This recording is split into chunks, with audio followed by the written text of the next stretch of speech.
여러분, 복음에는 능력이 있습니다. 아멘. 믿으시죠? 할렐루야. 복음에 어떠한 능력이 있습니까? 복음은 생명을 살리고 병을 고치고 고통과 어려움이 떠나가게 합니다. 아멘.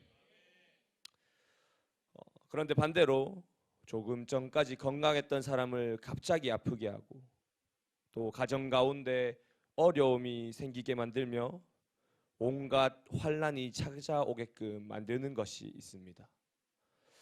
많은 사람들이 겪고 있을 수 있지만 특별히 이제 대학교를 다닐 우리 대학부 신입생 아이들이 겪게 될 바로 그 문제, 조별과제입니다. 조별과제만 시작하면 갑자기 어머니가 아프고 집안에 없던 제사가 생겨나고 핸드폰이 고장이 나서 연락이 되지 않습니다. 마귀는 예수 이름으로 떠나가라 선포하면 떠나가는데 이 조별과제는 예수 이름으로 선포해도 떠나가지 않는 아주 독한 놈입니다. 마밀러 삐나따빠이, 따갈로그가 아닙니다. 마밀러 삐나따빠이, 이 말은 칠레 남부 야간족의 야간어로 세계에서 가장 뜻이 긴 단어입니다. 마밀러 삐나따빠이. 단어의 뜻은 이렇습니다. 서로에게 꼭 필요한 것이지만 굳이 스스로 하고 싶지는 않은 일에 대해서 상대방이 자원하여 해주기를 바라는 두 사람 사이에서 조용하면서도 긴급하게 오가는 미묘한 눈빛이 바로 이 단어의 뜻입니다. 이 단어는 세상에서 가장 긴 단어인 동시에 다른 언어로 번역하기가 난감한 단어라는 특징으로 기네스북에 등재되었습니다. 마밀러 삐나따빠이. 그런데 우리나라에서 단 한마디면 이 단어를 번역할 수 있습니다. 무엇입니까? 조장하실 분입니다. 네, 눈치를 보면서 조장하실 분 이렇게 이야기하면 되는 것입니다. 조별과제 조장을 맡게 되면 어떻게 됩니까? 갑자기 어머니가 아프고 제사에 가야 하며 핸드폰이 고장나서 연락은 되지 않지만 인스타그램 스토리는 올라오고 있는 이 조원들의 모든 일을 혼자 도맡아서 따놔야 합니다. 자료조사, 또 자료 정리, PPT 작업, 발표까지.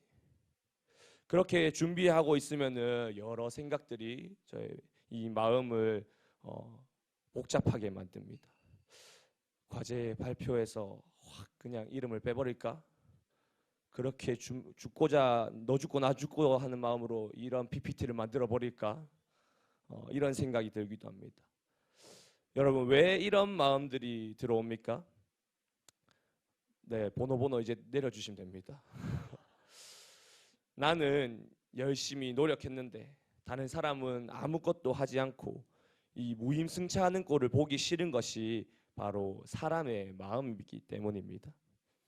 노력한 만큼 얻게 되고 노력하지 않는 사람은 받지 못하는 것을 정당하게 여겨지고 또 때로는 그런 결과를 보면 우리는 통쾌하게 느껴지기도 합니다.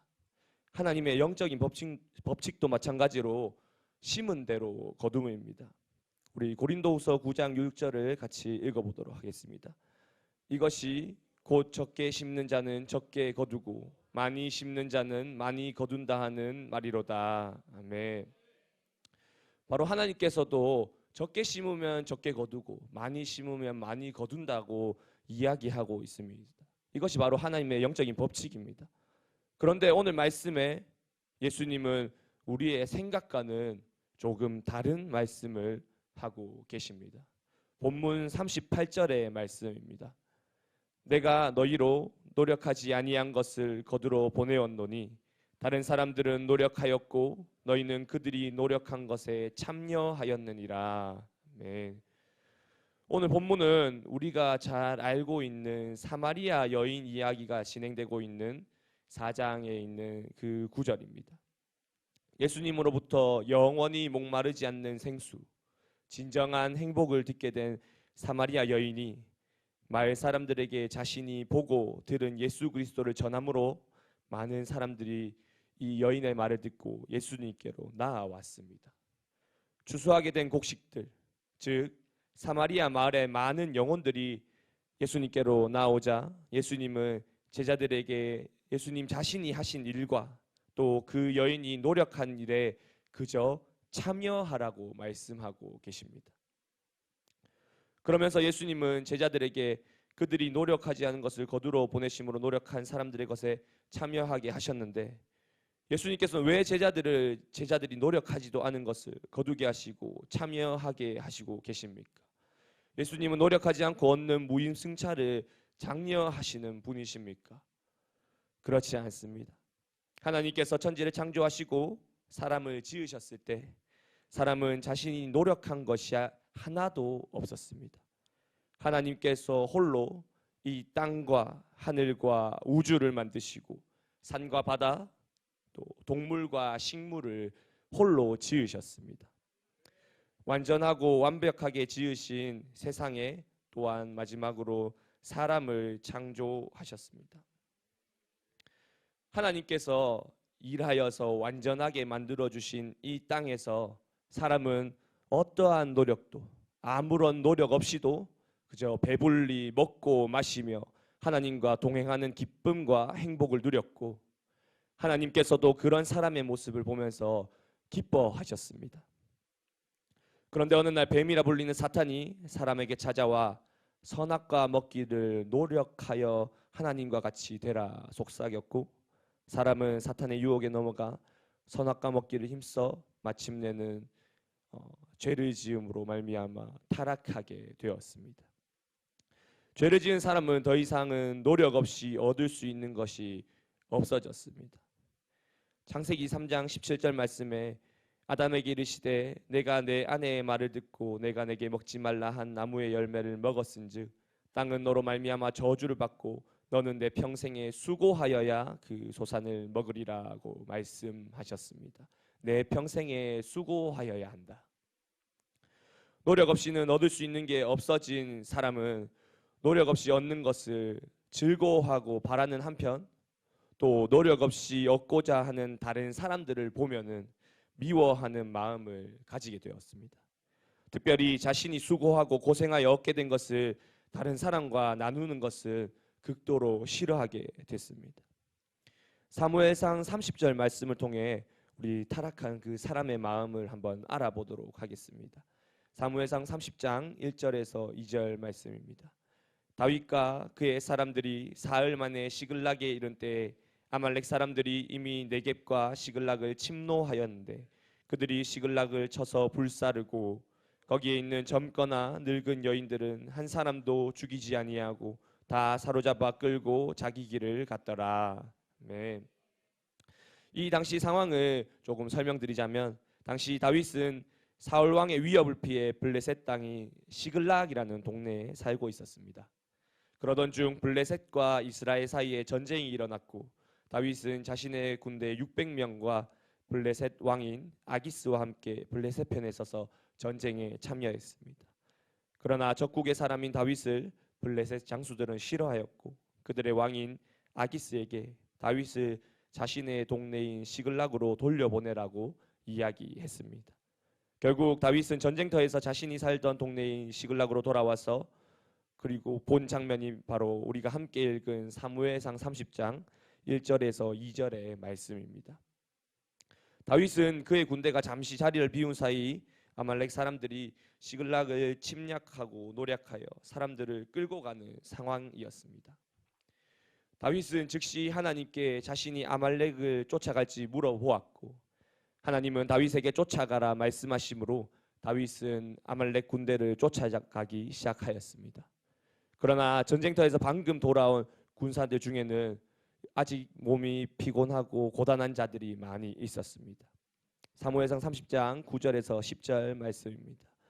이에 다윗과 또 그와 함께한 600명이 가서 보솔 시내에 이르러 뒤떨어진 자를 거기 머물게 했을 때 곧 피곤하여 보솔 시내를 건너지 못하는 200명을 머물게 했고 다윗은 400명을 거느리고 쫓아가니라.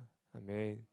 피곤한 200명의 군사들은 다윗은 부솔 시내에 머물게 하고 나머지 400명을 거느리고 아말렉을 쫓아간 다윗과 그의 군사들은 마침내 아말렉을 따라잡았고 그들과 전쟁을 통해 잃어버린 사람들과 재물들을 모두 찾을 수가 있었습니다. 사무엘상 30장 17절에서 20절 말씀입니다. 다윗이 새벽부터 이튿날 저물 때까지 그들을 치매 낙타를 타고 도망한 소년 400명 외에는 피한 사람이 없었더라. 다윗이 아말렉 사람들이 빼앗아갔던 모든 것을 도로 찾고 그의 두 아내를 구원하였고 그들이 약탈하였던 것 곧 무리의 자녀들이나 빼앗겼던 것은 크고 작은 것을 막론하고 아무것도 잃은 것이 없이 모두 다윗이 도로 찾아왔고 다윗이 또 양떼와 소떼를 다 되찾았더니 무리가 그 가축들을 앞에 몰고 가며 이르되 다윗의 전리품이라 하였더라. 아멘. 잃어버렸던 모든 것을 되찾은 다윗은 사로잡혔던 자들과 전리품을 가지고 다시 자신의 마을인 시글락으로 돌아가게 되었습니다. 그런데 그들이 기쁨에 겨워 돌아가는 길에 부솔 시내에 들어면서부터 문제가 생기기 시작하였습니다. 21절에서 22절 말씀입니다. 다윗이 전에 피곤하여 능히 자기를 따르지 못함으로 부솔 시내에 머물게 한 200명에게 오매 그들이 다윗과 그와 함께한 백성을 영접하러 나오는지라. 다윗이 그 백성에게 이르러 문안하매 다윗과 함께 갔던 자들 가운데 악한 자와 불량배들이 다 이르되 그들이 우리와 함께 가지 아니하였은즉 우리가 도로 찾은 물건은 무엇이든지 그들에게 주지 말고 각자의 처자만 데리고 떠나가게 하라 하는지라. 다윗과 함께 아말렉을 치러 따라간 자들이 피곤하여 부솔 시내에 머문 자들에게 물건과 전리품을 나눠주지 못하겠다고 하는 이러한 문제가 발생하게 되었습니다.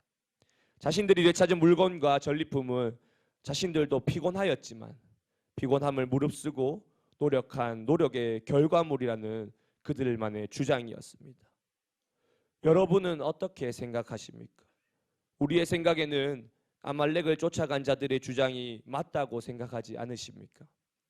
나 또한 피곤함에도 불구하고 아말렉 군대를 쫓아가서 목숨을 걸고 목숨을 다해 싸워서 얻은 전리품들을 아무것도 노력하지도 않고 그저 평안하게 부솔 시내에서 편하게 쉬고 있었던 자들과 나누는 것이 불합리하다고 여겨지지 않으십니까?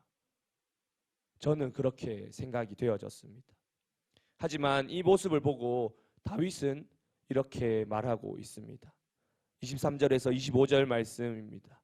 다윗이 이르되 나의 형제들아 여호와께서 우리를 보호하시고 우리를 치러 온 그 군대를 우리 손에 넘기셨은즉 그가 우리에게 주신 것을 너희가 이같이 못하리라. 이 일에 누가 너희에게 듣겠느냐? 전장에 내려갔던 자의 분깃이나 소유물 곁에 머물렀던 자의 분깃이 동일할지니 같이 분배할 것이니라 하고 그날부터 다윗이 이것으로 이스라엘 율례와 규례를 삼았더니 오늘까지 이르니라. 아멘. 다윗은 아말렉을 쫓아가서 그와 함께 싸운 자들에게 자신들의 힘으로 아말렉을 이긴 것이 아니라 하나님께서 그 군대를 자신들의 손에 넘기셨음을 이야기합니다. 하나님께서 다윗과 그의 군사들을 이기게 하셨으므로 전리품은 자신들의 수고와 노력으로 얻은 결과물이 아니라 하나님께서 그저 승리와 함께 주신 것이었습니다. 그러니 그들이 소유를 주장할 수 없으므로 함께 그들과 함께 나누는 것이 마땅하다고 다윗은 이야기했습니다. 우리는 이 이야기를 들을 때 우리의 이성과 판단으로는 도무지 납득하기가 어려울 수 있습니다. 사람은 모든 것을 하나님께서 주셨다고 우리의 입으로는 이야기하지만 실제로 마음속 깊은 곳은 그렇지 않습니다. 때로는 그것이 나도 알아차리지 못할 정도로 저 깊은 곳에서는 여전히 죄악된 우리의 마음이 솟구쳐 올라오기도 합니다. 타락한 사람의 마음속 깊은 곳에서는 모든 일에 나의 의와 또 수고가 들어갔다는 생각이 만연한 생각입니다. 그러나 실제로는 그렇지 않습니다. 우리에게 주신 모든 것은 하나님께서 주신 것입니다. 그렇기에 우리는 설사 나 자신이 노력하고 애썼을지라도 모든 분깃과 소유를 나의 것으로 주장하지 않고 주신 하나님께 감사하며 모든 기쁨과 즐거움을 우리들의 형제와 또 자매들과 함께 나누어야 하는 것입니다. 또한 자신의 상황과 여건으로 인해 노력하지 않았고 또 노력하지 못했던 모든 사람들 또한 다른 자들이 노력하여 얻은 분깃과 소유를 두고 그것에 대해서 시기와 질투를 보냄이 아니라 기쁨과 즐거움에 함께 참여해야 하는 것입니다. 그것이 바로 우리를 향한 하나님 아버지의 마음과 뜻입니다. 그러나 죄로 가득한 우리 마음으로 인해 뿌리는 자와 거두는 자가 함께 즐거워하는 것은 어려운 일입니다. 그러한 어려움을 아시는 하나님은 이 땅 가운데 독생자이신 예수 그리스도를 보내어 주셨습니다. 예수 그리스도는 뿌리는 자와 거두는 자가 함께 즐거워할 수 있도록 우리를 위해 이 땅에 오신 하나님 아버지의 연합이십니다. 우리는 각자의 노력과 헌신을 주장함이 아니라 연합하여 하나님의 기쁨에 참여하는 자가 되어야 합니다. 우리는 물질과 재정을 두고만 그런 것이 아닙니다. 때로는 다른 셀이 옆에 있는 같은 공동체의 다른 셀이 부흥하고 영혼이 살아나는 것을 보면은 참 기쁘기도 하지만 동시에 마음에는 부러움과 또 부러움을 넘어서 질투가 생길 때도 있습니다. 하지만 그런 마음은 사단이 끊임없이 공동체를 넘어뜨리기 위한 속삭임을 알고 우리는 뿌리는 자, 거두는 자 모두가 함께 즐거워하는 그러한 공동체가 되어야 하는 것입니다. 지난 한 주간 우리 교회는 18명의 아울리처들이 필리핀으로 아울리치를 다녀왔습니다. 그곳에서 우리는 수많은 영혼들을 만났고 복음을 전했으며 생명이 살아남을 보았습니다. 하나님의 은혜와 일하심을 두 눈으로 보고 온 아주 귀중한 시간이었습니다. 우리 교회 18명의 아울리처를 포함해 200여 명의 두날개 교회 아울리처들을 통해 수많은 필리핀 땅의 영혼들이 주님께로 돌아왔습니다.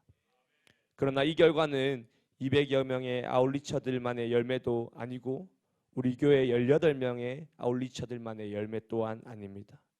첫 번째는 먼저 앞서가셔서 역사하시고 필리핀 땅과 그들의 마음 가운데 임재하신 성령 하나님의 열매이시며 두 번째로는 아울리치를 보낸 바로 우리 모두의 열매인 것입니다. 나갔던 아울리처들과 보냈던 모든 성도들의 열매라는 사실을 잊지 말아야 하는 것입니다.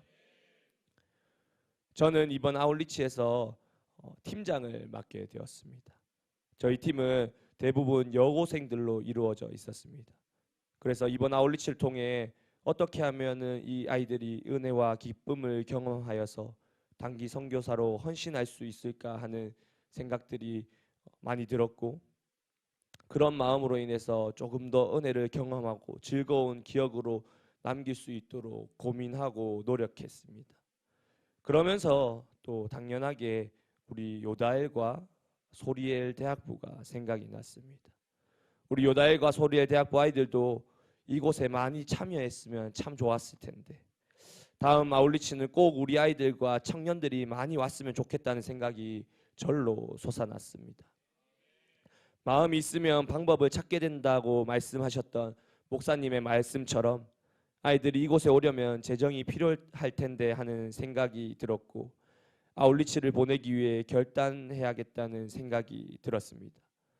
한 명의 아이를 보낼 재정이 되지 않는다면 그 반틈이라도 또 그마저 안 된다면 그 반의 반이라도 꼭 헌신하여 아이들에게 영혼 구원에 대한 감격과 기쁨을 보여주고 싶어졌고 그렇게 하겠노라고 하나님 앞에 결단하는 시간들이었습니다.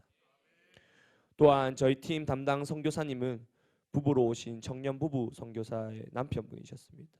오늘 목사님께서 오전 말씀에 하셨던 그분의 남편분이 저희 팀 담당 선교사님이셨습니다. 결혼한 지 4년 정도 되셨는데 이 아내 선교사님을 통해 선교를 결단하였고 양가 부모님들의 반대를 무릅쓰고 직장과 모든 것을 정리한 뒤 선교를 오신 것이었습니다.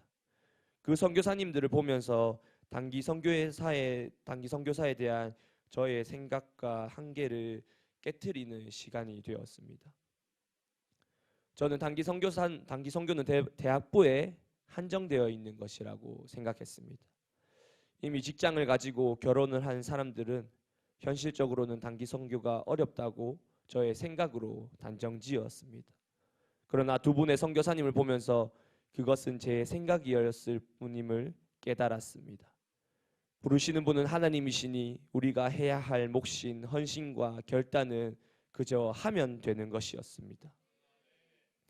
그저 우리가 헌신과 결단을 할 때 하나님께서는 작정하신 자를 보내시는 것이었습니다. 그런 생각이 들었고, 그래서 돌아오면 반드시 우리 청년 대학부 아이들에게, 그리고 다니엘 청년부에게 꼭 단기 선교를 결단할 수 있도록 더욱더 권하는 제가 되어야 되겠다고 결단하는 시간이었습니다. 여러분, 특별히 다니엘 청년 여러분, 우리 또한 할 수 있습니다. 우리의 상황과 환경은 안 된다고, 그저 보내는 선교사로 족하다고 상황은 끊임없이 우리에게 이야기하고 있습니다. 하지만 하나님은 우리의 마음을 보시기를 원하십니다. 아울리치와 단기 선교를 결단하고 헌신하는 요다엘, 또 소리엘, 다니엘, 그리고 모든 공동체가 되시기를 소망합니다. 말씀을 맺도록 하겠습니다. 오늘 예수님은 심는 자와 거두는 자가 다름을 이야기합니다. 심는 자, 뿌리는 자는 오늘 말씀에 하나님 아버지이십니다. 그리고 예비하신 영혼들을 거두는 자는 바로 세상 가운데 보냄받는 저와 여러분, 바로 우리들입니다. 하나님께서는 먼저 심으시고 뿌리심으로 영혼들을 기르시고 예비해 두신 후에 베드로를 보내셔서 한 번의 말씀으로 3,000명의 영혼들을, 또 한 번의 말씀 선포로 5,000명의 영혼들을 추수하셨습니다. 저와 여러분은 거두는 자로 나아가야 합니다. 얼마나 거둘지, 무엇을 거둘지 염려하고 두려워함이 아니라 이미 모든 것을 예비하시고 준비하신 하나님께서 심으시고 뿌려놓으신 영혼들을 추수할 일꾼으로 함께 나아가야 합니다. 중요한 것은 나 혼자의 열심으로 나아가는 것이 아닙니다. 중요한 것은 우리가 함께 나아가야 하는 것입니다. 심으시고 뿌리신 분은 먼저는 하나님이시지만 또한 하나님 다음으로는 우리일 수 있습니다. 누군가는 심고 누군가는 뿌리고 또 누군가는 거두는 역할을 우리는 감당해야 합니다. 하지만 그것은 그저 직책의 문제이고 그저 해야 할 일의 문제이지 어떤 것이 더 소중하거나 어떤 것이 더 귀중한 것이 아닙니다. 마찬가지입니다. 나가는 선교사, 보내는 선교사, 어떠한 틀리거나 한 것이 아닙니다. 그저 다름일 뿐입니다. 하나님께서 우리를 부르시는 모습이 다른 모양으로 부르시는 것입니다. 여러분, 우리는 그래서 함께 달려가야 합니다.